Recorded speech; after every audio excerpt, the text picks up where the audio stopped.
News ವಿಶೇಷ ಬುಲೆಟಿನ್ಗೆ ಸ್ವಾಗತ. ನಾನು ಶರ್ಮಿತಾ ಶೆಟ್ಟಿ. ಪ್ರಮುಖ ವಿದ್ಯಮಾನಗಳ 30 ಸುದ್ದಿಯನ್ನು ಒಂದೊಂದಾಗಿ ನೋಡೋಣ. ಸಿಂದಗಿ ಜೆಡಿಎಸ್ ಶಾಸಕ ಎಂಸಿ ಮನಗೂಳಿ ನಿಧನರಾಗಿದ್ದಾರೆ. ವಯೋಸಹಜ ಕಾಯಿಲೆಯಿಂದ ಬಳಲ್ತಾ ಇದ್ದ ಶಾಸಕ ಎಂಸಿ ಮನಗೂಳಿ ಬೆಂಗಳೂರಿನ ಅಪೋಲೋ ಆಸ್ಪತ್ರೆಯಲ್ಲಿ ನಿಧನರಾಗಿದ್ದಾರೆ. ಉಸಿರಾಟದ ತೊಂದರೆಯಿಂದ ಕಳೆದ 15 ದಿನಗಳ ಹಿಂದೆ ಚಿಕಿತ್ಸೆಗೆ ಅಂತ ಅಪೋಲೋ ಆಸ್ಪತ್ರೆಗೆ ದಾಖಲಾಗಿದ್ರು. ತಡರಾತ್ರಿ ಚಿಕಿತ್ಸೆ ಫಲಕಾರಿಯಾಗದೆ ಶಾಸಕ ಮನಗೂಳಿ ನಿಧನರಾಗಿದ್ದಾರೆ. ಇನ್ನು ಮನಗೂಳಿ ಪತ್ನಿ, ಮಗಳು 4 ಗಂಡು ಮಕ್ಕಳನ್ನ ಅಗಲಿದ್ದಾರೆ. 1994ರಲ್ಲಿ ಮೊದಲ ಬಾರಿಗೆ ಜನತಾದಳದಿಂದ ಶಾಸಕರಾಗಿ ಆಯ್ಕೆಯಾಗಿದ್ರು. 7 ಬಾರಿ ಚುನಾವಣೆಗೆ ಸ್ಪರ್ಧಿಸಿ 5 ಬಾರಿ ಶಾಸಕರಾಗಿ 2 ಬಾರಿ ಸಚಿವರಾಗಿ ಸೇವೆ ಸಲ್ಲಿಸಿದ್ದಾರೆ. ದೇವೇಗೌಡರ ಸಂಪುಟ ಹಾಗೂ 2018ರ ಕಾಂಗ್ರೆಸ್ ಜೆಡಿಎಸ್ ಮೈತ್ರಿ ಸರ್ಕಾರದಲ್ಲಿ ತೋಟಗಾರಿಕಾ ಇಲಾಖೆ ಸಚಿವರಾಗಿದ್ದು, ಇನ್ನು ಸಿಂದಗಿಯಲ್ಲಿ ಅಂತ್ಯಕ್ರಿಯೆ ನಡೆಯುವಂತ ಸಾಧ್ಯತೆ ಇದೆ. ರೈತ ಚಳುವಳಿ ಹೆಸರಲ್ಲಿ ದಂಗೆ ಎಬ್ಬಿಸಿದವರಿಗೆಲ್ಲ ಪುಕ ಶುರುವಾಗಿದೆ ಅನ್ಸುತ್ತೆ. ಇಷ್ಟು ದಿನ ಅಬ್ಬರಿಸಿ ಬೊಬ್ಬಿರಿದ ನಾಯಕರು ನಿನ್ನೆಯಿಂದ ಪಿಟಿಕ್ ಅಂತಿಲ್ಲ. ಇಂಥ ಹೊತ್ತಲ್ಲೇ ಮಹತ್ವದ ಮಾಹಿತಿ ಹೊರಬಿದ್ದಿದೆ. ದಂಗೆ ಎಬ್ಬಿಸಿಲ್ಲ ಅಂತ ಹೇಳಿದವರೇ ಗಲಭೆ ಪ್ಲಾನ್ ಅನ್ನ ನಡೆಸಿದ್ರಂತೆ. ಇನ್ನು ಜನವರಿ 25ರ ಸಂಜೆಗೆ ಸಭೆ ನಡೆಸಿ ದಂಗೆ ನಡೆಸುವ ಬಗ್ಗೆ ತಯಾರಿಯನ್ನ ನಡೆಸಿದ್ರಂತೆ. ಈ ಬಗ್ಗೆ ಪೊಲೀಸರಿಗೂ ಹಿಂದಿನ ದಿನವೇ ಮಾಹಿತಿ ಸಿಕ್ಕಿತ್ತು. ಆದರೂ ಪೊಲೀಸರು ಮುಂಜಾಗ್ರತಾ ಕ್ರಮವನ್ನ ಕೈಗೊಂಡಿಲ್ಲ. ಟ್ರ್ಯಾಕ್ಟರ್ ಪರೇಡ್ ಅನ್ನ ಕೆಂಪುಕೋಟೆಗೆ ನುಗ್ಗಿಸಬೇಕು ಅಂತ ಮೊದಲೇ ಹೊಂಚನ್ನ ಹಾಕಿದ್ರಂತೆ. ಕೊಟ್ಟ ಮಾತು ತಪ್ಪಿದ ಪ್ರತಿಭಟನಾಕಾರರ ವಿರುದ್ಧ ದೆಹಲಿ ಪೊಲೀಸ್ ಆಯುಕ್ತ ಎಸ್ಎನ್ ಶ್ರೀವಾತ್ಸವ್ ಫುಲ್ ಗರಂ ಆಗಿದ್ದಾರೆ. ಜನವರಿ 25ರಂದೇ ಹಲವರು ಪ್ರಚೋದನಕಾರಿ ಭಾಷಣವನ್ನ ಮಾಡಿದ್ರು. ರೈತರೊಂದಿಗಿನ ಸಭೆಯಲ್ಲಿ ದೆಹಲಿ ಹೊರವಲಯದಲ್ಲಿ ರ್ಯಾಲಿಗೆ ಅನುಮತಿಯನ್ನ ಕೊಟ್ಟಿದ್ವಿ. ಅಲ್ಲದೆ ಜನರ ಹಿತಾಸಕ್ತಿಯನ್ನ ಗಮನದಲ್ಲಿ ಇಟ್ಕೊಂಡು ಕೆಲವು ನಿಯಮಗಳನ್ನ ನಾವು ವಿಧಿಸಿದ್ವಿ. ಅದಕ್ಕೆ ರೈತರು ಕೂಡ ಒಪ್ಪಿ ಲಿಖಿತವಾಗಿ ಭರವಸೆಯನ್ನ ಕೊಟ್ಟಿದ್ರು. ರ್ಯಾಲಿಯು ಮಧ್ಯಾಹ್ನ 12ರಿಂದ 5 ಗಂಟೆವರೆಗೆ ನಡೀಬೇಕಾಗಿತ್ತು. ಸಂಜೆ ಮಾತು ತಪ್ಪಿದ ದಂಗೆಕೋರರು ಪೊಲೀಸರ ಮೇಲೇನೆ ದಾಳಿಯನ್ನು ನಡೆಸಿದ್ದಾರೆ. ತಪ್ಪಿತಸ್ಥರು ಯಾರೇ ಇದ್ರೂ ಬಿಡಲ್ಲ, ಅರೆಸ್ಟ್ ಮಾಡ್ತೀವಿ ಅಂತ ಹೇಳಿದ್ದಾರೆ. की वीडियो फुटेजेस हमारे पास है और उसकी विश्लेषण हो रही है. अब तक दिल्ली पुलिस 25 से ज़्यादा क्रिमिनल केस रजिस्टर किया है और जैसा कि मैंने बताया है कि सीसीटीवी और वीडियो फुटेज के से हम फेशियल रिकॉग्निशन सिस्टम से पहचान की जा रही है कि कोई भी कल्प्रिट जिसकी पहचान होती है और जिसकी शमूलियत पाई जाती है उसको छोड़ा नहीं जाएगा. हिंसा करने वालों ಗಣರಾಜ್ಯೋತ್ಸವ ದಿನ ರೈತರ ಟ್ರ್ಯಾಕ್ಟರ್ ಪರೇಡ್ ವೇಳೆ ಕಂಡು ಕೇಳರಿಯದ ಗಲಭೆ ನಡೆಸಿದವರ ವಿರುದ್ಧ ದಿಲ್ಲಿ ಪೊಲೀಸರು ಸಮರವನ್ನು ಸಾರಿದ್ದಾರೆ. ಈವರೆಗೆ 25 ಎಫ್ಐಆರ್ ದಾಖಲಿಸಲಾಗಿದ್ದು 19 ಮಂದಿಯನ್ನ ಬಂಧಿಸಿದ್ದು 200 ಮಂದಿಯನ್ನ ವಶಕ್ಕೆ ಪಡೆದಿದ್ದಾರೆ. ಇನ್ನು ಎಫ್ಐಆರ್ನಲ್ಲಿ 37 ರೈತ ಮುಖಂಡರ ಹೆಸರಿದೆ. ಇದರಲ್ಲಿ ಮೇಧಾ ಪಾಟ್ಕರ್, ಯೋಗೀಂದ್ರ ಯಾದವ್, ದರ್ಶನ್ ಪಾಲ್, ರಾಕೇಶ್ ಟಕಾಯತ್ ಪ್ರಮುಖರು. ಇವರಿಗೆ ನಿಮ್ಮ ಮೇಲೆ ಕ್ರಮ ಯಾಕೆ ಕೈಗೊಳ್ಳಬಾರದು ಅಂತ 3 ದಿನದಲ್ಲಿ ವಿವರಿಸಿ ಅಂತ ಪೊಲೀಸರು ನೋಟಿಸ್ ಅನ್ನ ಕೊಟ್ಟಿದ್ದಾರೆ. ಈ ಮಧ್ಯೆ ಮೊನ್ನೆಯ ಗಲಭೆಯಲ್ಲಿ 394 ಪೊಲೀಸರು ಗಾಯಗೊಂಡಿದ್ದಾರೆ. ಈ ಪೈಕಿ ಒಬ್ಬ ಪೊಲೀಸರ ಸ್ಥಿತಿ ಗಂಭೀರವಾಗಿದ್ದು ಐಸಿಯುನಲ್ಲಿ ಚಿಕಿತ್ಸೆಯನ್ನ ಪಡಿತಾ ಇದ್ದಾರೆ. 30 ಪೊಲೀಸ್ ವಾಹನಗಳು ದಾಳಿಗೆ ತುತ್ತಾಗಿದ್ದು 428 ಪೊಲೀಸ್ ಬ್ಯಾರಿಕೇಡ್ಗಳು ಧ್ವಂಸಗೊಂಡಿವೆ. ಇನ್ನು ಟ್ರ್ಯಾಕ್ಟರ್ ರ್ಯಾಲಿ ವೇಳೆ ನಡೆದಂತಹ ಹಿಂಸಾಚಾರದ ಬಗ್ಗೆ ಕೇಂದ್ರ ಸರ್ಕಾರ ಮೊದಲ ಪ್ರತಿಕ್ರಿಯೆ ನೀಡಿದೆ. ರೈತರ ಚಳುವಳಿಯನ್ನ ಪ್ರಚೋದನೆ ಮಾಡೋದಕ್ಕೆ ಕಾಂಗ್ರೆಸ್ ಪ್ರಯತ್ನಿಸಿದೆ ಅಂತ ಕೈ ನಾಯಕರ ವಿರುದ್ಧವೇ ಕೇಂದ್ರ ಸಚಿವ ಪ್ರಕಾಶ್ ಜಾವಡೇಕರ್ ಆರೋಪವನ್ನ ಮಾಡಿದ್ದಾರೆ. ಟ್ರ್ಯಾಕ್ಟರ್ ಪರೇಡ್ಗೆ ಹೊರಡುವ ಟ್ರ್ಯಾಕ್ಟರ್ಗಳ ಮೇಲೆ ನಿಗಾ ವಹಿಸಬೇಕಿತ್ತು. ಪಂಜಾಬ್ ಸರ್ಕಾರ ಕೂಡ ಮುನ್ನೆಚ್ಚರಿಕಾ ಕ್ರಮವಾಗಿ ವಶಕ್ಕೆ ಪಡೆಯಬೇಕಾಗಿತ್ತು. ಹಿಂಸಾಚಾರದಲ್ಲಿ ಶಾಮೀಲಾದವರ ವಿರುದ್ಧ ಕಠಿಣ ಕ್ರಮ ಕೈಗೊಳ್ಳಲಾಗುತ್ತೆ. ಕೆಂಪುಕೋಟೆಯಲ್ಲಿ ತ್ರಿವರ್ಣ ಧ್ವಜಕ್ಕೆ ಅವಮಾನ ಆಗಿದೆ. ಇದನ್ನ ಭಾರತ ಸಹಿಸೋದಿಲ್ಲ ಅಂತ ಹೇಳಿದ್ದಾರೆ. कल दिल्ली में जिस तरह से हिंसा हुई उसकी जितनी भर्त्सना की जाए कम है. जिन्होंने उकसाया उन सब पर कार्रवाई होनी चाहिए. जिस तरह से लाल किले पर तिरंगे का अपमान हुआ वो अपमान हिंदुस्तान सहन नहीं करेगा. जोर देकर कहना चाहता हूं, कांग्रेस ने लगातार उकसाने का काम किया किसानों के आंदोलन ने. पंजाब में उनकी सरकार है. ऐसा जब आंदोलन होता है 26 तारीख को जब किसान नेता कुछ कह रहे थे कि ये फाइनल मैच है. ಟ್ರ್ಯಾಕ್ಟರ್ ಪರೇಡ್ ವೇಳೆ ದೆಹಲಿಯಲ್ಲಿ ನಡೆದಂತಹ ಹಿಂಸಾಚಾರದ ಬಳಿಕ ರೈತ ಪ್ರತಿಭಟನೆ ತಿರುವನ್ನು ಪಡ್ಕೊಂಡಿದೆ. ರೈತ ಒಕ್ಕೂಟದಲ್ಲೇ ಒಡಕು ಮೂಡಿದೆ. ಈಗ ನಡೀತಾ ಇರೋ ಪ್ರತಿಭಟನೆಯಿಂದ ಹಿಂದೆ ಸರಿದಿರುವುದಾಗಿ ರಾಷ್ಟ್ರೀಯ ಕಿಸಾನ್ ಮಜ್ದೂರ್ ಸಂಘಟನೆ ಮತ್ತು ಭಾರತೀಯ ಕಿಸಾನ್ ಯೂನಿಯನ್ ಹೇಳಿದೆ. ಯಾರ ಹಾದಿ ಬೇರೆಯದ್ದೇ ಆಗಿದೆಯೋ ಅಂತವರೊಂದಿಗೆ ನಾವು ಪ್ರತಿಭಟನೆಯಲ್ಲಿ ಮುಂದುವರಿಯಲ್ಲ ಅಂತ ಸಂಘಟನೆಯ ಮುಖ್ಯಸ್ಥ ವಿಎಂ ಸಿಂಗ್ ಹೇಳಿದ್ದಾರೆ.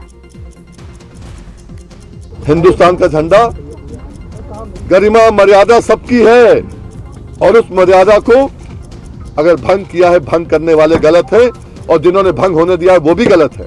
यह आंदोलन चलेगा पर इस स्वरूप में नहीं चलेगा। मेरे साथ हम ना शहीद कराने आए हैं ना पिटवाने आए हैं लोगों को। यहां पर मैंने पहले भी कहा था, उन लोगों के साथ आज हम बैठ के आगे आंदोलन नहीं चला सकते जिनकी दिशा अलग हो।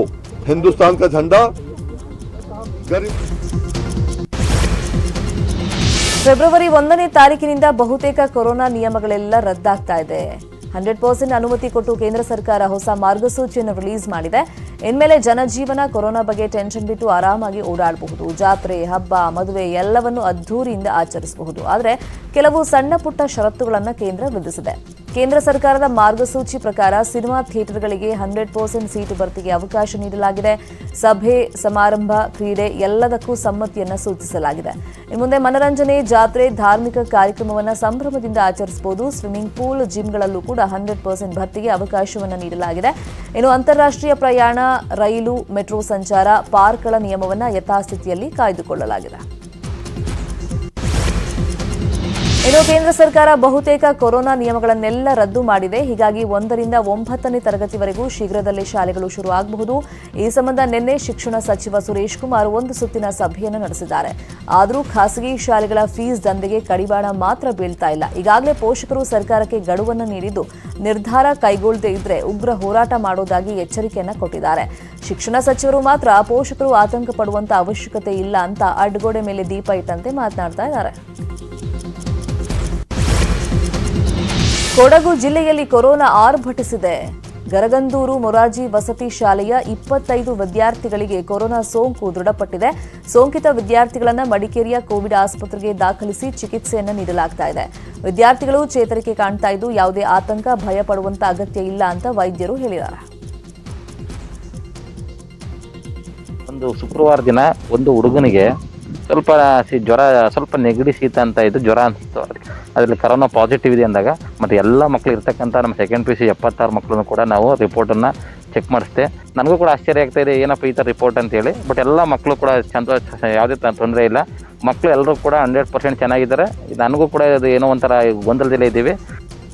ಒಂದು ಶುಕ್ರವಾರ ದಿನ ಒಂದು ಹುಡುಗನಿಗೆ ಸ್ವಲ್ಪ ಜ್ವರ, ಸ್ವಲ್ಪ ನೆಗಡಿ, ಶೀತ ಅಂತ ಇದ್ದು ಜ್ವರ ಅನಿಸ್ತು. ಅದರಲ್ಲಿ ಕರೋನಾ ಪಾಸಿಟಿವ್ ಇದೆ ಅಂದಾಗ ಮತ್ತು ಎಲ್ಲ ಮಕ್ಕಳು ಇರ್ತಕ್ಕಂಥ ನಮ್ಮ ಸೆಕೆಂಡ್ PUC 76 ಮಕ್ಕಳನ್ನು ಕೂಡ ನಾವು ರಿಪೋರ್ಟನ್ನು ಚೆಕ್ ಮಾಡಿಸ್ದೆ. ನನಗೂ ಕೂಡ ಆಶ್ಚರ್ಯ ಆಗ್ತಾ ಇದೆ, ಏನಪ್ಪ ಈ ಥರ ರಿಪೋರ್ಟ್ ಅಂತೇಳಿ. ಬಟ್ ಎಲ್ಲ ಮಕ್ಕಳು ಕೂಡ ಯಾವುದೇ ತೊಂದರೆ ಇಲ್ಲ. ಮಕ್ಕಳು ಎಲ್ಲರೂ ಕೂಡ ಕೊರೋನಾ ಸೋಂಕಿಗಿಂತ 70% ವೇಗವಾಗಿ ಹರಡಬಲ್ಲ ಬ್ರಿಟನ್ ರೂಪಾಂತರಿ ಸೋಂಕು ನಿವಾರಣೆಗೂ ಕೋವ್ಯಾಕ್ಸಿನ್ ಲಸಿಕೆ ರಾಮಬಾಣವಾಗಿದೆ. ಈ ಲಸಿಕೆ ಬಹಳ ಪರಿಣಾಮಕಾರಿಯಾಗಿದೆ ಅಂತ ಲಸಿಕೆ ಉತ್ಪಾದನಾ ಕಂಪನಿ ಭಾರತ್ ಬಯೋಟೆಕ್ ಹೇಳಿಕೊಂಡಿದೆ. ಹೊಸ ರೂಪಾಂತರಿ ಸೋಂಕಿನ ವಿರುದ್ಧವೂ ಲಸಿಕೆ ಬಹಳ ಪರಿಣಾಮಕಾರಿಯಾಗಿ ಕೆಲಸ ಮಾಡಲಿದ್ದು ಇದು ವೈದ್ಯಕೀಯ ಪರೀಕ್ಷೆಯಿಂದ ದೃಢಪಟ್ಟಿದೆ. ಅಲ್ಲದೆ ಸೋಂಕು ಇನ್ನಷ್ಟು ವೇಗವಾಗಿ ರೂಪಾಂತರ ಹೊಂದೋದನ್ನು ಲಸಿಕೆಯಿಂದ ತಪ್ಪಿಸಬಹುದಾಗಿದೆ ಅಂತ ಭಾರತ್ ಬಯೋಟೆಕ್ ಟ್ವೀಟ್ ಮಾಡಿದೆ. ಇಂದಿನಿಂದ 7 ದಿನಗಳ ಕಾಲ ವಿಧಾನಮಂಡಲ ಅಧಿವೇಶನ ನಡೆಯಲಿದೆ. ಅಧಿವೇಶನದಲ್ಲಿ 11 ವಿಧೇಯಕಗಳ ಮಂಡನೆಯಾಗಲಿದ್ದು ಸಾರ್ವಜನಿಕರ ಪ್ರವೇಶ ನಿರ್ಬಂಧಿಸಲಾಗಿದೆ. ಇವತ್ತು ಬೆಳಗ್ಗೆ 11 ಗಂಟೆಗೆ ರಾಜ್ಯಪಾಲರು ಜಂಟಿ ಅಧಿವೇಶನ ಉದ್ದೇಶಿಸಿ ಭಾಷಣವನ್ನು ಮಾಡಲಿದ್ದಾರೆ. ಈ ವೇಳೆ ಕೋವಿಡ್ ನಿರ್ವಹಣೆ, ರಾಜ್ಯ ಸರ್ಕಾರದ ಅಭಿವೃದ್ಧಿ ಕಾರ್ಯಗಳ ಬಗ್ಗೆ ಭಾಷಣವನ್ನು ಮಾಡಲಿದ್ದಾರೆ. ಇದಾದ ಬಳಿಕ ಸದನದಲ್ಲಿ ರಾಜ್ಯಪಾಲರ ಭಾಷಣದ ಮೇಲಿನ ಚರ್ಚೆ ವಾಕ್ಸಮರಕ್ಕೆ ಕಾರಣವಾಗಲಿದೆ. ಅಂತೂ ಇಂತೂ ಕೊನೆಗೂ ಬಸವರಾಜ ಹೊರಟ್ಟಿ ಸಭಾಪತಿ ಸ್ಥಾನ ಗಿಟ್ಟಿಸಿಕೊಂಡಿದ್ದಾರೆ. ಹೈಕಮಾಂಡ್ ಸೂಚನೆ ಮೇರೆಗೆ ಜೆಡಿಎಸ್ಗೆ ಸಭಾಪತಿ ಸ್ಥಾನ ನೀಡೋದಕ್ಕೆ ಬಿಜೆಪಿ ನಾಯಕರು ಒಲ್ಲದ ಮನಸ್ಸಿನಿಂದ ಒಪ್ಪಿಕೊಂಡಿದ್ದಾರೆ. ಈ ಮೂಲಕ ಜೆಡಿಎಸ್ಗೆ ಸಭಾಪತಿ ಸ್ಥಾನ, ಬಿಜೆಪಿಗೆ ಉಪಸಭಾಪತಿ ಸ್ಥಾನ ದೊರೆಯಲಿದೆ. ಸಭಾಪತಿಯಾಗಿ ಬಸವರಾಜ ಹೊರಟ್ಟಿಯನ್ನ ಜೆಡಿಎಸ್ ನೇಮಕ ಮಾಡಿದ್ದು ಉಪಸಭಾಪತಿ ಸ್ಥಾನವನ್ನು ಪ್ರಾಣೇಶ್ಗೆ ನೀಡೋದಕ್ಕೆ ಬಿಜೆಪಿ ನಿರ್ಧರಿಸಿದೆ. ಈ ಮೂಲಕ ಕೊನೆಗೂ ಕಾಂಗ್ರೆಸ್ಗೆ ಕೈಕೊಟ್ಟ ದಳಪತಿಗಳು ಪರಿಷತ್ನಲ್ಲಿ ಜೆಡಿಎಸ್ ಬಿಜೆಪಿ ಮೈತ್ರಿ ಅಬ್ಬರಿಸಲಿದೆ.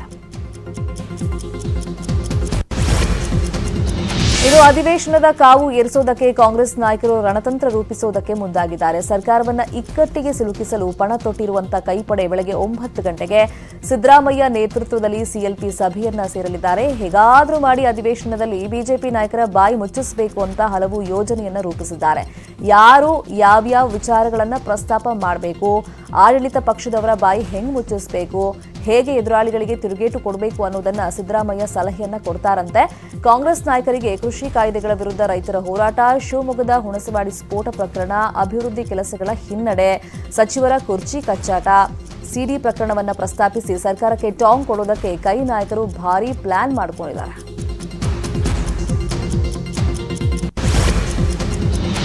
ಸಿಎಂ ಯಡಿಯೂರಪ್ಪ ಭೂಕಂಟಕದಿಂದ ತಾತ್ಕಾಲಿಕವಾಗಿ ಬಚಾವಾಗಿದ್ದಾರೆ. ಬಂಧನಕ್ಕೆ ತಡೆ ನೀಡಿ ಸುಪ್ರೀಂ ಕೋರ್ಟ್ ಆದೇಶವನ್ನು ಕೊಟ್ಟಿದೆ. ಇದರಿಂದಾಗಿ ಸಿಎಂ ಹಾಗೂ ಮುರುಗೇಶ್ ನಿರಾಣಿಗೆ ತಾತ್ಕಾಲಿಕ ರಿಲೀಫ್ ಸಿಕ್ಕಿದೆ.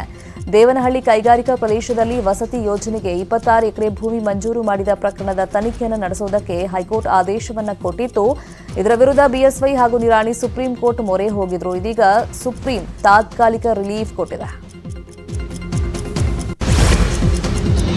ಮಹಾರಾಷ್ಟ್ರ ಸಿಎಂ ಉದ್ಧವ್ ಠಾಕ್ರೆ ಮತ್ತೆ ಗಡಿ ಖ್ಯಾತೆಯನ್ನ ತೆಗೆದಿದ್ದಾರೆ. ಬೆಳಗಾವಿಯನ್ನ ಮಹಾರಾಷ್ಟ್ರಕ್ಕೆ ಸೇರಿಸದೆ ಬಿಡಲ್ಲ ಅಂತ ಠಾಕ್ರೆ ಹೊಸ ವಿವಾದವನ್ನ ಸೃಷ್ಟಿ ಮಾಡಿದ್ದಾರೆ.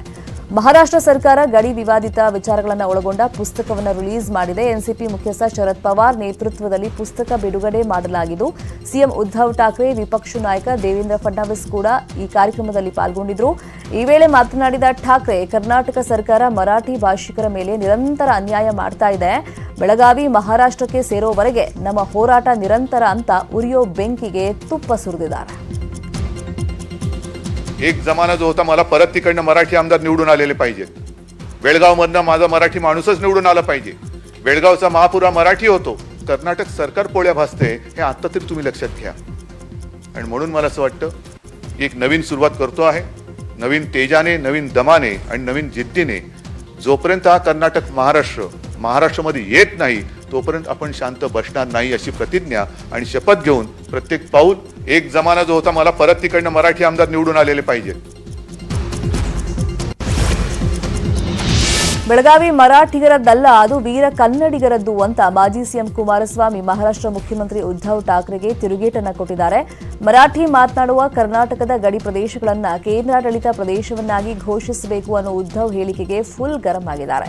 ಕರ್ನಾಟಕ ಮಹಾರಾಷ್ಟ್ರ ಗಡಿ ವಿವಾದ ಇನ್ನೂ ಸುಪ್ರೀಂ ಕೋರ್ಟ್ನಲ್ಲಿದೆ. ಈಗಾಗಲೇ ಬೆಳಗಾವಿಯಲ್ಲಿ ನಾವು ವಿಧಾನಸೌಧ ಅಂದ್ರೆ ಸುವರ್ಣಸೌಧವನ್ನ ನಿರ್ಮಿಸಿಕೊಂಡಿದ್ದೀವಿ, ಅದರ ಹೆಸರನ್ನ ಬದಲಾಯಿಸಿದ್ದೀವಿ. ಯಾವುದೇ ಕಾರಣಕ್ಕೂ ನಮ್ಮ ಜಾಗವನ್ನ ಬಿಟ್ಟುಕೊಡಲ್ಲ ಅಂತ ಸರಣಿ ಟ್ವೀಟ್ ಮೂಲಕ ಮಹಾರಾಷ್ಟ್ರ ಸರ್ಕಾರಕ್ಕೆ ಚಾಟಿ ಏಟನ್ನ ಕೊಟ್ಟಿದ್ದಾರೆ.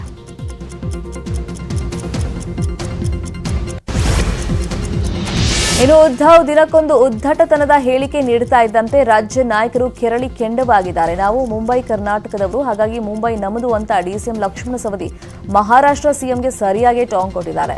ನನ್ನ ಹಾಗೂ ನಮ್ಮ ಭಾಗದ ಜನರ ಬೇಡಿಕೆಯಂತೆ ಮುಂಬೈ ಮೇಲೆ ನಮಗೂ ಹಕ್ಕಿದೆ. ಮೊದಲಿನಿಂದಲೂ ನಾವು ಮುಂಬೈ ಕರ್ನಾಟಕ ಭಾಗದವರು, ಹೀಗಾಗಿ ಈಗಿನಿಂದಲೇ ಮುಂಬೈಗಾಗಿ ಬೇಡಿಕೆ ಇಡೋದಕ್ಕೆ ಆರಂಭ ಮಾಡ್ತೀವಿ ಅಂತ ಮಾತಿನಲ್ಲೇ ತಿರುಗೇಟನ್ನು ಕೊಟ್ಟಿದ್ದಾರೆ. ಆದರೆ ಉದ್ಧವ್ ಪುಸ್ತಕ ಬಿಡುಗಡೆ ಕಾರ್ಯಕ್ರಮದಲ್ಲಿ ಕಾಣಿಸಿಕೊಂಡಿದ್ದ ಅರವಿಂದ್ ಪಾಟೀಲ್ರನ್ನ ಮಾತ್ರ ಬಿಜೆಪಿಗೆ ಕರೆತಂದೇ ತರ್ತೀವಿ, ಎಂಇಎಸ್ ನಲ್ಲಿ ಇದ್ದವರನ್ನೆಲ್ಲ ನಮ್ಮ ಪಕ್ಷಕ್ಕೆ ಸೇರಿಸಿಕೊಂಡು ಎಂಇಎಸ್ ಮುಗಿಸೋ ಕೆಲಸ ಮಾಡ್ತೀವಿ ಅಂತ ಹೇಳಿದ್ದಾರೆ. ಬಳ್ಳಾರಿ ರೆಡ್ಡಿ ಟೀಮ್ಗೆ ಸಿಎಂ ಯಡಿಯೂರಪ್ಪ ಬಿಗ್ ಶಾಕ್ ಅನ್ನು ಕೊಟ್ಟಿದ್ದಾರೆ. ಅಖಂಡ ಬಳ್ಳಾರಿ ಜಿಲ್ಲೆ ವಿಭಜನೆ ಬಳಿಕ ಮತ್ತೊಂದು ಶಾಕ್ ನೀಡೋದಕ್ಕೆ ಮುಂದಾಗಿದ್ದಾರೆ. ಗಾಲಿ ಜನಾರ್ದನ ರೆಡ್ಡಿ ಮತ್ತು ರಾಮುಲು ಅತ್ಯಾಪ್ತ ದಮ್ಮೂರು ಶೇಖರ್ಗೆ ನಗರಾಭಿವೃದ್ಧಿ ಪ್ರಾಧಿಕಾರ ಅಧ್ಯಕ್ಷ ಸ್ಥಾನದಿಂದ ಏಕಾಏಕಿ ಕೊಕ್ ನೀಡಲಾಗಿದೆ. ಬಿಜೆಪಿ ಜಿಲ್ಲಾಧ್ಯಕ್ಷ ಚನ್ನಬಸವನಗೌಡ ಸೇರಿ ಸಾಕಷ್ಟು ನಾಯಕರ ವಿರೋಧದ ನಡುವೆಯೂ ದಮ್ಮೂರು ಶೇಖರ್ ಸ್ಥಾನ ಗಿಟ್ಟಿಸಿಕೊಂಡಿದ್ರು. ಅಧಿಕಾರಕ್ಕೆ ಏರಿದ 8 ತಿಂಗಳ ಬಳಿಕ ಈಗ ಬಿಎಸ್ವೈ ಶಾಕ್ ಅನ್ನು ಕೊಟ್ಟಿದ್ದಾರೆ. ಇನ್ನು ಬಳ್ಳಾರಿ ನಗರಾಭಿವೃದ್ಧಿ ಪ್ರಾಧಿಕಾರದ ಅಧ್ಯಕ್ಷರಾಗಿ ಸಚಿವ ಕೆಎಸ್ ಈಶ್ವರಪ್ಪ ಅಳಿಯ ರಾಮಲಿಂಗಪ್ಪ ಅವರನ್ನು ಆಯ್ಕೆ ಮಾಡಲಾಗಿದೆ. ಸ್ಯಾಂಡಲ್ವುಡ್ ಡ್ರಗ್ಸ್ ಪ್ರಕರಣದ ಬಗ್ಗೆ ಮೊದಲು ಬಾಯ್ಬಿಟ್ಟಿದ್ದ ಇಂದ್ರಜಿತ್ ಲಂಕೇಶ್ಗೆ ಸಿಸಿಬಿ ಅಧಿಕಾರಿಗಳು ಮತ್ತೊಮ್ಮೆ ನೋಟಿಸ್ ಇಶ್ಯೂ ಮಾಡಿದ್ದಾರೆ. ಸಿಸಿಬಿ ಡಿಸಿಪಿ ಬಸವರಾಜ್ ಅಂಗಡಿ ಮುಂದೆ ಹಾಜರಾಗುವುದಕ್ಕೆ ನೋಟಿಸ್ ನೀಡಲಾಗಿದೆ. ಹೀಗಾಗಿ ಇವತ್ತು ಬೆಳಗ್ಗೆ 11 ಗಂಟೆಗೆ ನಟ cum director Indrajit Lankesh CCB ವಿಚಾರಣೆಗೆ ಹಾಜರಾಗಲಿದ್ದಾರೆ. ನಗರ ಪೊಲೀಸ್ ಆಯುಕ್ತರ ಕಚೇರಿಯಲ್ಲಿರುವಂತಹ ಡಿಸಿಪಿ ಕಚೇರಿಗೆ ಹಾಜರಾಗುವುದಕ್ಕೆ ಸೂಚನೆಯನ್ನ ನೀಡಲಾಗಿದ್ದು, ಡ್ರಗ್ಸ್ ಪ್ರಕರಣದ ಕುರಿತಂತೆ ಮತ್ತಷ್ಟು ಮಾಹಿತಿಯನ್ನ ಪಡೆಯಲಿದ್ದಾರೆ. ಸಿಲಿಕಾನ್ ಸಿಟಿ ಬೆಂಗಳೂರಲ್ಲಿ ಭೀಕರ ಸರಣಿ ಅಪಘಾತ ನಡೆದಿದೆ. ಆಟೋ ಚಾಲಕನ ಎಡವಟ್ಟಿಗೆ ಚಾಮರಾಜಪೇಟೆಯಲ್ಲಿ ಸರಣಿ ಅಪಘಾತ ಸಂಭವಿಸಿದೆ. 3 ದಿನದ ಹಿಂದೆ ಆಟೋ, ಫ್ಯಾಸಿನೋ ಮತ್ತು ಯಮಹಾ ಎಫ್ಜೆಡ್ ಬೈಕ್ ನಡುವೆ ಅಪಘಾತ ಸಂಭವಿಸಿದ್ದು ಅದು ಸಿಸಿಟಿವಿಯಲ್ಲಿ ಸೆರೆಯಾಗಿದೆ. ಪ್ರಮುಖ ಸುದ್ದಿಯನ್ನು ನೋಡೋಣ. ಎಫ್ಡಿಎ ಪ್ರಶ್ನೆ ಪತ್ರಿಕೆ ಸೋರಿಕೆ ಪ್ರಕರಣದಲ್ಲಿ ಮತ್ತೊಬ್ಬನ ಬಂಧನವಾಗಿದೆ. ಕೆಪಿಎಸ್ಸಿಯಲ್ಲಿ ಅಕೌಂಟೆಂಟ್ ಆಗಿರುವಂತಹ ಬಸವರಾಜು ಎಂಬಾತನನ್ನ ಸಿಸಿಬಿ ಬಂಧಿಸಿದೆ. ಈತ ಪ್ರಮುಖ ಆರೋಪಿ ರಮೇಶ್ ರೂಮೇಟ್ ಕೂಡ ಆಗಿದ್ದ. ಇನ್ನು ಪೇಪರ್ ಲೀಕ್ನಲ್ಲಿ ಈತನ ಪಾತ್ರ ಕೂಡ ಕಂಡು ಬಂದಿದ್ದು ಪೊಲೀಸರು ಬಂಧಿಸಿ ಹೆಚ್ಚಿನ ವಿಚಾರಣೆಯನ್ನ ಮಾಡ್ತಾ ಇದ್ದಾರೆ. ಇನ್ನು ಹಾವೇರಿ ಮೂಲದ ಪೊಲೀಸ್ ಕಾನ್ಸ್ಟೇಬಲ್ ಅನ್ನ ಸಿಸಿಬಿ ಪೊಲೀಸರು ವಶಕ್ಕೆ ಪಡೆದಿದ್ದು ವಿಚಾರಣೆ ನಡೆಸ್ತಾ ಇದ್ದಾರೆ. ಮಂಡ್ಯ ಜಿಲ್ಲೆಯ ಮದ್ದೂರು ಪಟ್ಟಣದಲ್ಲಿ ಆಗಾಗ ಕೇಳಿ ಬರ್ತಿರೋ ಸ್ಫೋಟದ ಶಬ್ದಕ್ಕೆ ಇಲ್ಲಿನ ಜನ ಕಂಗಾಲಾಗಿದ್ದಾರೆ. ನಿನ್ನೆ ಸಂಜೆ 6 ಗಂಟೆ ಸುಮಾರಿಗೆ ಏಕಾಏಕಿ ನಿಗೂಢ ಶಬ್ದವೊಂದು ಕೇಳಿಸಿದೆಯಂತೆ. ಈ ಹಿಂದೆ ಕೂಡ ಇದೇ ರೀತಿ ಹಲವು ಬಾರಿ ಸ್ಫೋಟದ ಶಬ್ದ ಕೇಳಿಸಿದೆಯಂತೆ. ಆದರೆ ಈವರೆಗೂ ಎಲ್ಲಿಂದ ಶಬ್ದ ಬರ್ತಾ ಇದೆ, ಯಾವ ಕಾರಣಕ್ಕೆ ಬರ್ತಾ ಇದೆ ಅನ್ನೋದು ಮಾತ್ರ ಗೊತ್ತಾಗ್ತಾ ಇಲ್ಲ. ಈ ಬಗ್ಗೆ ಅಧಿಕಾರಿಗಳಿಗೆ ಮಾಹಿತಿ ನೀಡಿದ್ರು ಮೌನ ವಹಿಸಿದ್ದಾರಂತೆ. ಕೋಲಾರ ಜಿಲ್ಲೆಯ ಮಾಲೂರು ಪಟ್ಟಣದಲ್ಲಿ ಕಳ್ಳರ ಕೈಚಳಕ ಮುಂದುವರೆದಿದೆ. ಮಾಲೂರಿನ ಹೊಂಡಾ ಸ್ಟೇಡಿಯಂ ಪಕ್ಕದ ಅಂಗಡಿಗಳಲ್ಲಿ ಸರಣಿ ಕಳ್ಳತನ ನಡೆದಿದ್ದು 5 ಲಕ್ಷಕ್ಕೂ ಹೆಚ್ಚು ಮೌಲ್ಯದ ವಸ್ತುಗಳನ್ನು ದೋಚಿ ಎಸ್ಕೇಪ್ ಆಗಿದ್ದಾರೆ. ಅಂಗಡಿ ಶಟರ್ ಹಾಗೂ ಮೇಲ್ ಹಾಕಿರುವಂತಹ ಶೀಟ್ ಮುರಿದು ಒಳನುಗ್ಗೋ ಖದೀಮರು ಎಲ್ಲ ಸಾಮಗ್ರಿಗಳನ್ನು ಕದ್ಕೊಂಡು ಹೋಗಿದ್ದಾರೆ. ಚಾಲಾಕಿ ಕಳ್ಳರ ಕೈಚಳಕದ ದೃಶ್ಯ ಸಿಸಿಟಿವಿಯಲ್ಲಿ ಸೆರೆಯಾಗಿದೆ. ವಿಜಯಪುರದ ಡಿಎಚ್ಒ ಕಚೇರಿ ಕಾರ್ಯಕ್ರಮ ವ್ಯವಸ್ಥಾಪಕ ಎಸಿಬಿ ಬಲೆಗೆ ಬಿದ್ದಿದ್ದಾರೆ. ಮನೋಹರ್ ಪಾಟೀಲ್ ಅನ್ನೋರು 30,000 ರೂಪಾಯಿ ಲಂಚ ಪಡೆಯುವಾಗ ರೆಡ್ ಹ್ಯಾಂಡ್ ಆಗಿ ಎಸಿಬಿ ಅಧಿಕಾರಿಗಳ ಕೈಯಲ್ಲಿ ಲಾಕ್ ಆಗಿದ್ದಾನೆ. ದಂತ ಸಹಾಯಕ ಹುದ್ದೆ ನೇಮಕಾತಿಗೆ ಲಂಚ ನೀಡುವಂತೆ ಬೇಡಿಕೆಯನ್ನು ಇಟ್ಟಿದ್ದಂತೆ ಅದರಂತೆ 30,000 ರೂಪಾಯಿ ನೀಡುತ್ತಾ ಇದ್ದಾಗ ಎಸಿಬಿ ಅಧಿಕಾರಿಗಳು ಮನೋಹರ್ ಪಾಟೀಲ್ ಕೈಗೆ ಗೋಳ ತೊಡಿಸಿದ್ದಾರೆ. ವಿಪಕ್ಷ ನಾಯಕ ಸಿದ್ದರಾಮಯ್ಯ ಶಿವಮೊಗ್ಗಕ್ಕೆ ಭೇಟಿ ಕೊಟ್ಟಿದ್ರು. ಇತ್ತೀಚೆಗಷ್ಟೇ ಸ್ಫೋಟಗೊಂಡಿದ್ದ ಹುಣಸೋಡು ಕ್ವಾರಿಗೆ ಭೇಟಿ ನೀಡಿ ಪರಿಶೀಲನೆಯನ್ನ ಮಾಡಿದ್ರು. ಈ ವೇಳೆ ಮಾತನಾಡಿದ ಸಿದ್ದರಾಮಯ್ಯ, ಈ ಪ್ರಕರಣವನ್ನ ಮುಚ್ಚಾಕೋದಕ್ಕೆ ಪ್ರಯತ್ನ ಮಾಡಬಹುದು, ಸಾವನ್ನಪ್ಪಿದವರಿಗೆ ತಕ್ಷಣ ಪರಿಹಾರ ನೀಡೋದಕ್ಕೆ ಡಿಸಿ ಅವರಿಗೆ ಸೂಚನೆ ಕೊಟ್ಟಿದ್ದೀವಿ ಅಂತ ಹೇಳಿದ್ರು. 21ನೇ ತಾರೀಕು ಲಾಸ್ಟ್ ಆಗಿದೆ. ಸೊ ಅದರಿಂದ 6 ಜನ ಪಾಪ ಮೃತಪಟ್ಟಿದ್ದಾರೆ. ಮುಖ್ಯಮಂತ್ರಿಗಳು ಅವರಿಗೆ 5 ಲಕ್ಷ ರೂಪಾಯಿ ಪರಿಹಾರ ಕೊಡ್ತೀವಿ ಅಂತ ಹೇಳಿದರೆ ಇವತ್ತಿನವರೆಗೂ ಕೂಡ ಕೊಟ್ಟಿಲ್ಲ.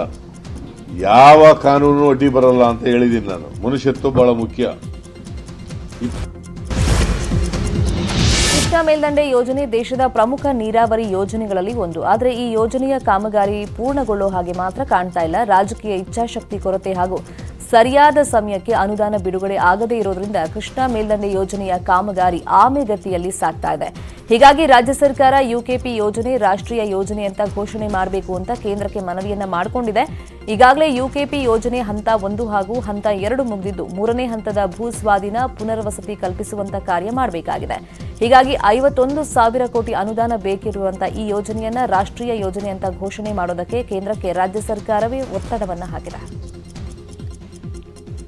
ಯುಕೆಪಿಗೆ ಒಟ್ಟು 61,000 ಕೋಟಿಯಷ್ಟು ಅನುದಾನದ ಅವಶ್ಯಕತೆ ಇದೆ. 20 ಹಳ್ಳಿಗಳ ಸ್ಥಳಾಂತರ, 1,33,000 ಎಕರೆ ಭೂಮಿಯನ್ನು ವಶಪಡಿಸಿಕೊಂಡು ಅವರಿಗೆ ಪರಿಹಾರ ಕೊಡ್ತಕ್ಕಂಥದ್ದು, ಪುನರ್ವಸತಿ ಮತ್ತು ಪುನರ್ ನಿರ್ಮಾಣಕ್ಕೆ ಈ ವರ್ಷ ಬಜೆಟ್ನಲ್ಲಿ ಹೆಚ್ಚಿನ ಆದ್ಯತೆಯನ್ನು ಕೊಡ್ತಾರೆ. H1B ವೀಸಾ ಇರುವ ಪತ್ನಿ ಅಥವಾ ಪತಿಯ ಕೆಲಸ ಕಸಿದುಕೊಳ್ಳುವಂತ ಕಾನೂನಿಗೆ ಅಮೆರಿಕ ಅಧ್ಯಕ್ಷ ಜೋ ಬೈಡನ್ ಇತಿಶ್ರೀಯನ್ನ ಹಾಡಿದ್ದಾರೆ. ಅಧಿಕಾರಕ್ಕೆ ಬಂದಂತ 6 ದಿನಗಳಲ್ಲಿ ತಮ್ಮನ್ನ ಬೆಂಬಲಿಸಿದ ಭಾರತೀಯರಿಗೆ ಬೈಡನ್ ಬಿಗ್ ಗಿಫ್ಟ್ ಅನ್ನು ಕೊಟ್ಟಿದ್ದಾರೆ. ಡೊನಾಲ್ಡ್ ಟ್ರಂಪ್ H1B ವೀಸಾ ಕಾಯ್ದೆಗೆ ತಂದಿದ್ದ ತಿದ್ದುಪಡಿಯನ್ನ ನೂತನ ಅಧ್ಯಕ್ಷ ಜೋ ಬೈಡನ್ ರದ್ದು ಮಾಡಿದ್ದಾರೆ. ಆ ಮೂಲಕ ಕೆಲಸ ಕಳೆದುಕೊಳ್ಳುವಂತ ಆತಂಕದಿಂದ ಲಕ್ಷಾಂತರ ಭಾರತೀಯರು ಪಾರಾಗಿದ್ದಾರೆ. ಕೋಲಾರದಲ್ಲಿ ಬಡ ಗರ್ಭಿಣಿಯರಿಗೆ ಉಚಿತವಾಗಿ ಸೀಮಂತ ಕಾರ್ಯಕ್ರಮವನ್ನು ಏರ್ಪಡಿಸಲಾಗಿತ್ತು. ನೇರಳೆಕೆರೆ ಗ್ರಾಮದ ಪ್ರಸಿದ್ಧ ಸಾಯಿಬಾಬಾ ದೇಗುಲದಲ್ಲಿ ಮಹಿಳೆಯರಿಗೆ ಮಡಿಲು ತುಂಬುವಂತಹ ಕಾರ್ಯಕ್ರಮ ನಡೆಯಿತು. ಅರ್ಚಕರು ಸಾಮೂಹಿಕವಾಗಿ ಸೀಮಂತ ಕಾರ್ಯಕ್ರಮದ ವಸ್ತುಗಳಿಗೆ ಪೂಜೆ ಸಲ್ಲಿಸುವ ಮೂಲಕ ಕಾರ್ಯಕ್ರಮ ಆರಂಭಿಸಿದರು. ಸಾಲಾಗಿ ಕುಳಿತಿದ್ದ ಗರ್ಭಿಣಿಯರಿಗೆ ಅರಿಶಿಣ, ಕುಂಕುಮ, ಸೀರೆ ನೀಡಿ ಮಡಿಲು ತುಂಬಿ ಆರತಿಯನ್ನು ಬೆಳಗಿದ್ರು. ಇನ್ನು ಮುಸ್ಲಿಂ ಮಹಿಳೆಯೂ ಕೂಡ ಭಾಗವಹಿಸಿದ್ದು ವಿಶೇಷವಾಗಿತ್ತು. ಬರೀ ಶ್ರೀಮಂತರು ಮಾತ್ರ ಮಾಡ್ತಾ ಇದ್ರು, ದುಡ್ಡು ಹಣಕಾಸರವರು. ಬಡವರೆಲ್ಲ ನಮ್ಮ ಹತ್ರ ಕೇಳ್ಕೊತಾ ಇದ್ರು, ಅಕ್ಕ ನಮಗೇನು ಶ್ರೀಮಂತ ಮಾಡೋಕ್ಕೂ ನಮ್ಮಿಂದ ಸಹಾಯ ಆಗ್ತಾ ಇಲ್ಲ, ನಮಗೆ ಮನಸ್ಸು ಬೇಜಾರಾಗ್ತಾ ಇದೆ ಅಂತ. ಎಲ್ಲ ಗರ್ಭಿಣಿಗಳು ಒಂದೇ ಜಾಗದಲ್ಲಿ ಇದು ಮಾಡಿ ಸಾಯಿಬಾಬಾ ಆಶೀರ್ವಾದದಿಂದ ನಮಗೆಲ್ಲ ಇಂಥ ಶ್ರೀಮಂತ ಮಾಡಿದ್ದಕ್ಕೆ ನಮಗೆ ತುಂಬ ಸಂತೋಷ ಆಯಿತು. ಮನೇಲಿ ಮಾಡೋದು ಇಲ್ಲಿ ಅಂದರೆ ಜಾಸ್ತಿ ಜನ ಇರ್ತಾರೆ, ನೋಡೋದಕ್ಕೆ ಚೆನ್ನಾಗಿರುತ್ತೆ. ಮನೇಲಿ ಅಂದರೆ ನಾವು ಒಬ್ಬರು ನಮ್ಮ ಮನೆಯವರು, ಇಲ್ಲಿ ಅಂದರೆ ಎಲ್ಲರ ಮುಂದೆ. ಅನೀಶ್ ತೇಜೇಶ್ವರ್ ಹಾಗೇನೆ ನಿಶ್ವಿಕಾ ನಾಯ್ಡು ಕಾಂಬಿನೇಷನ್ ಅಲ್ಲಿ ಮೂಡಿಬಂದಿರುವಂತಹ ಎರಡನೇ ಚಿತ್ರ ರಾಮಾರ್ಜುನ. ವಿಶೇಷ ಅಂದ್ರೆ ಈ ಚಿತ್ರಕ್ಕೆ ಖುದ್ದು ಅನೀಶ್ ಅವರೇ ಆಕ್ಷನ್ ಕಟ್ ಹೇಳಿದ್ದಾರೆ. ಸಿನಿಮಾ ಇದೇ ಶುಭ ಶುಕ್ರವಾರ ರಿಲೀಸ್ ಆಗ್ತಾ ಇದೆ. ಹಾಗೆ ಸಿಂಪಲ್ ಸ್ಟಾರ್ ರಕ್ಷಿತ್ ಶೆಟ್ಟಿ ಹಾಗೇನೆ KRG ಸ್ಟುಡಿಯೋಸ್ನ ಕಾರ್ತಿಗೌಡ ರಾಮಾರ್ಜುನ ಸಿನಿಮಾ ರಿಲೀಸ್ಗೆ ಸಾಥ್ ಕೊಡ್ತಾ ಇದ್ದಾರೆ. ನೈಜ ಘಟನೆ ಆಧಾರಿತ ಸಿನಿಮಾ ನಿಮ್ಮೂರು ಕತೆ ಚಿತ್ರಕಥೆ ಬರೆದಿರುವಂತಹ ವಿಜಯ್ ಚೊಚ್ಚಲ ಬಾರಿಗೆ ಆಕ್ಷನ್ ಕಟ್ ಹೇಳಿದ್ದಾರೆ. ಕ್ರೇಜಿ ಸ್ಟಾರ್ ರವಿಚಂದ್ರನ್ ಅಭಿನಯದ ರಾಜಶೇಖರ್ ಚಂದ್ರಶೇಖರ್ ಹಠವಾದಿ ಸಿನಿ ಕ್ರಿಯೇಷನ್ಸ್ ಲಾಂಛನದಲ್ಲಿ ಈ ಸಿನಿಮಾ ನಿರ್ಮಿಸಿದ್ದಾರೆ. ಲಕ್ಕಿರಾಮ್ ಚಿತ್ರದ ನಾಯಕನಾಗಿದ್ದು ಅವರಿಗೆ ವೀಣಾ ನಾಯಕಿ. ಈಗಾಗಲೇ ನಿಮ್ಮೂರು ಚಿತ್ರದ ಟ್ರೇಲರ್ ಲಾಂಚ್ ಆಗಿದ್ದು ಇತ್ತೀಚೆಗಷ್ಟೇ ಅದ್ದೂರಿಯಾಗಿ ಆಡಿಯೋ ಕೂಡ ಬಿಡುಗಡೆ ಮಾಡಲಾಗಿದೆ. ಸದ್ಯ ನಿಮ್ಮೂರು ತಂಡ ಸಿನಿಮಾ ರಿಲೀಸ್ಗೆ ಸಿದ್ಧತೆಯನ್ನ ಮಾಡಿಕೊಳ್ತಾ ಇದೆ.